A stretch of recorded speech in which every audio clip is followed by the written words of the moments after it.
Basically, I want to give you alternatives. I want to talk more about ways for you to save your videos. Thanks for all the shares and the hearts there. That's awesome. So we're just going to jump into it. You know how I like to do it. Real quick before I do, it's great that you're following me on here. It's great that you follow me on Instagram or Facebook or Twitter. But you know what? It's even better if you join the email club, because then it really gets it to that whole next level, and we get to be even more personal than we are right now. So do yourself a favor and go over there, sign up. Katch.me, popular website, great service that it was super easy to save your Periscope videos, right?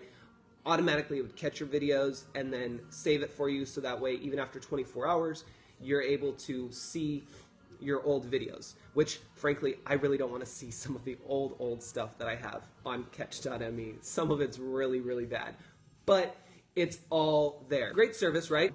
But here's the alternative ways. We're going to talk about the alternative ways that you can save your videos and the processes you should start getting into if you're not already doing them, because this is basically what I started doing a while back, and was what I call Scope School, where I take these videos that I do here on Periscope and I save them to my device. I upload them to YouTube. I might do some edits prior to that, upload them to YouTube, and then put them on my website and then direct all traffic to that page on my website. So then that way everyone can have one single spot to find them, right? So I call that Scope School. So let's talk about that process and how you can break that down for you and the different ways that you can think about saving your videos. So first off, Katch is gone. Got to deal with it, right? So moving forward, there is a free option for you to save your videos. Are you ready for this? How many people are ready for the free option that you have available? Is your iPhone, your Android phone, your iPad, or any mobile device that you're using right now? I know it's a big one. Try not to tell too many people, but that is the first way that you can save your videos for free. It's crazy. You're welcome. I just saved you a bunch of money, right?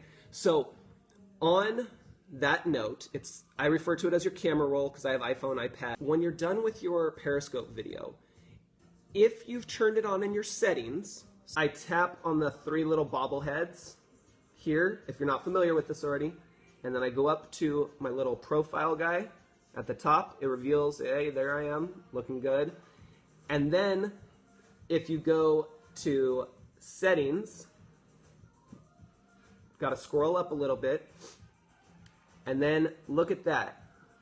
Auto save broadcast. You have got to make sure that's turned on. So after this scope, stick around because there's still lots of great information, but after this scope, and after you go sign up for the email club with links in the bio here, then you're going to go in and check your settings on Periscope. You're going to make sure that that is turned on. Why? Because you want to save every single broadcast. So that way, every time you start recording and then you hit end recording, then it saves it, give it a few seconds, it saves it to your device, your camera roll, remember? So it saves it to your free option, which is your camera roll. And then that saves to your device. Then you can decide whether you want to keep it forever or not. It's okay if you delete it later, but at least you'll have that copy and it's on your device.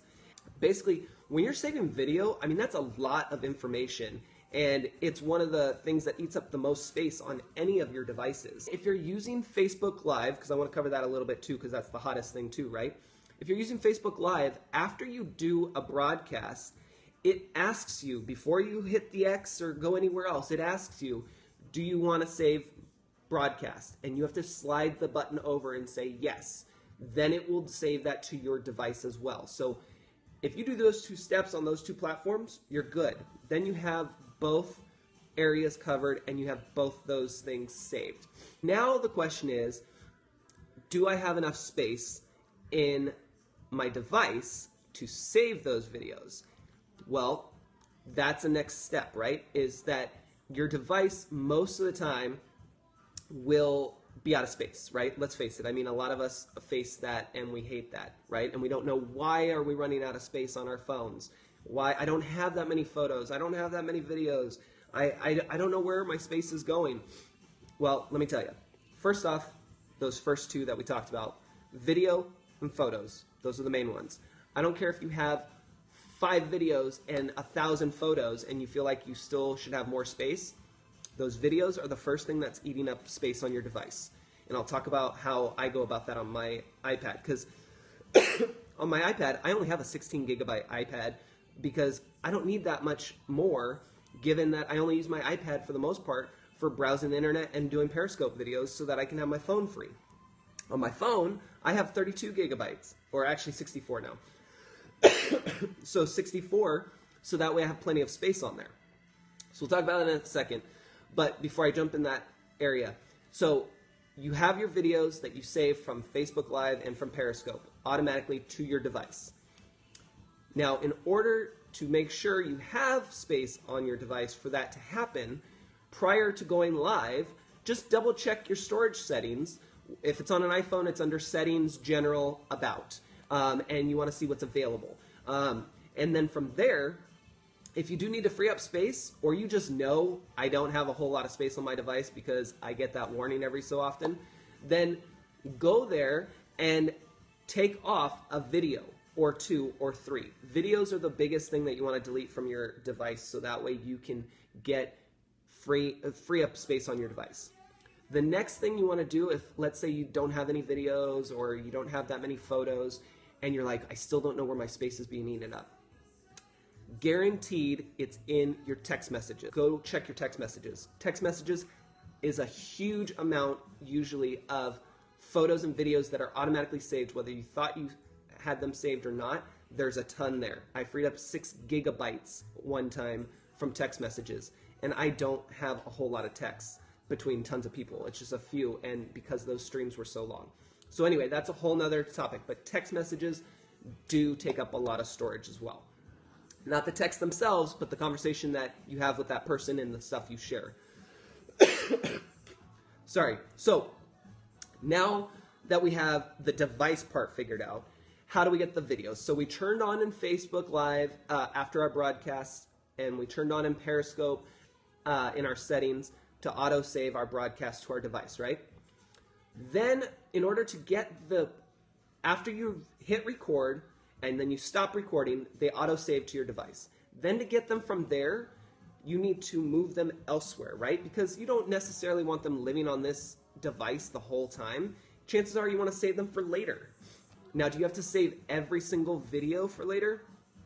No, don't save every single video. Like I said, if you went on my Katch.me and viewed my previous scopes from like 6 months ago almost, they're terrible. I don't want you seeing those. They're horrible. But it's okay because, you know, it builds us up and we don't need to worry about that. So it is what it is. But what you want to do is have the automatic option for it to download and save your videos to your device. That's perfect. Keep that, you're good. Then you want the personal option to continue to save it or just delete it. So that's where that next step comes in. So what I like to do is I use my iPad, like I said, for saving my scopes, because I usually scope from my iPad, which I'm doing right now. Then what I do is I save it to the device, and almost immediately after I hit stop broadcasting and it's saved to my device, before I even do anything else, I turn on my computer and then I put this video onto my computer. Because why? My computer has more storage space than my iPad does. And then once it's on my computer, guess what? Delete on my iPad immediately. It all happens within about 5 minutes or so. It's a super easy process, and it helps alleviate the last minute, oh, I forgot to delete that previous video. Oh, I don't have any space. This video is not going to save, and this was the best video ever. So you want to prevent that and be able to continue to have free space. You can either leave it on your computer. You can put it on an external hard drive if you have one. You know, those little boxes that are supposed to plug into your computer that you probably haven't plugged in 3, 6, or even a year's time. Definitely want to do that. Or if you want to go completely cloud-based, kind of like Katch is, you want to be able to take either a service like Dropbox or Drive, which is amazing and a lifesaver. I pretty much is bringing everything over there. Plus, I have 30 gigs of hard drive space there versus my 2 gigs over at Dropbox. So it works for me, and it's just seamless with all my stuff. Anyway, with what I do is then I just upload it to my drive, but I put it in order. So here's what I would recommend in terms of folders and breakdowns, whether you're using Dropbox or you're using Drive or Box or any of those, doesn't matter. If it's a cloud-based storage system, you want to have kind of a system in place. Here's what I would suggest for a filing system, and you can use this for your computer too, by the way. Excuse me, because your computer system is going to have a filing system as well. I like to be organized. That's what I do, and that's what I help you do, right? So I would suggest doing something to the effect of having a broadcast folder, and then having a subfolder saying the year, and then a subfolder saying the month, and then a subfolder maybe for the day, or maybe that week, or just the topic. When you get that far down, it's kind of, you know, however you want to play it out. But the reason I have you go in that like hierarchy there is so that way you can be organized and you can see, and you know, you may not remember the day, you may not remember the topic, but you can remember the time frame. Oh, it was in February, probably 2015 or 2016, whatever. So having that is easier to go through versus having just one folder with 100 broadcasts and they're all labeled IMG, you know, _445.mov. Put the time and effort in now because it will save you later.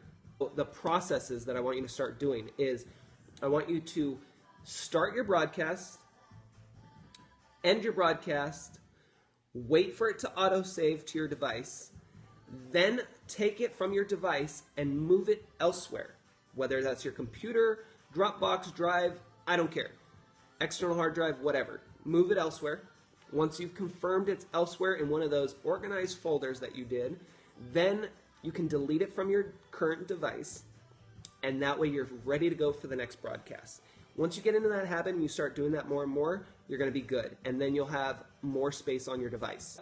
And then, like I mentioned, what I do is I take some of the good videos, at the time what I think is good, right?